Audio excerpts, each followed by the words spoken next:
Leonard Yegon nĩ fundi wa gũcinĩrĩra kuma kambuni imwe mwena wa Ruiru na arahetwo kĩbarũa gĩa kweheria matangi 7 ma maguta kinyuiro-ini gĩa kambuni ya Shell mwena wa Gatundu rĩrĩa mutino ũyũ ũrahanĩkire.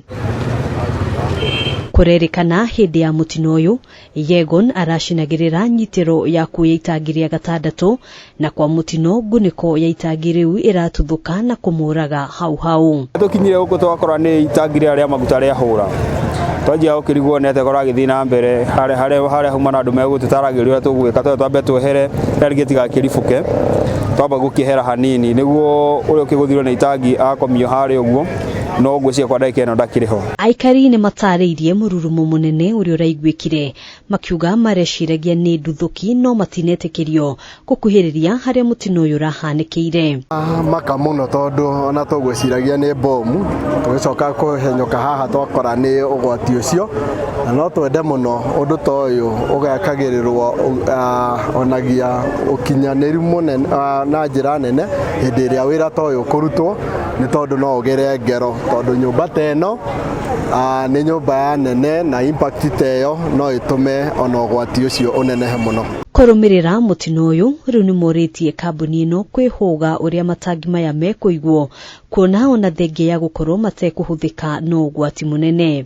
Teyo ni twikirite guoya ona thaici kuri ona haho gutika gukugia itangi rĩngĩ tuthuka na ritugere ngero. Ripoti ya mutino uyu ni ikiritwo mukonde ni kamanda wa borithi sub-county ya Gatundu Wilmat Mwakio. Walipofikia hapo wakapata hiyo tangi haina huku kama zile zingine ambaye inaweza shikwa ivurutwe. So mmoja wao akaenda kuichomelea aweke huku ya kushika ndio ivurutwe itolewe nje. Hizo tangi ziko empty. Hazina hata mafuta. Nafikiria problem ndani zilikuwa na hewa. Sababu tangu mafuta ishe hazijatumika. So yule mfanyikazi mmoja ambaye anaitwa Leonard Yegon, mtu ambaye anatoka area ya South Rift, alichomelea baada kabla hajamaliza ikalipuka. Kifuniko ya tangi ikatoka ikamtupa mbali. Na huyo kwa bahati mbaya amekufa on the spot. Hadwini ha Kameme TV, Gitagogena, Mwadurwa.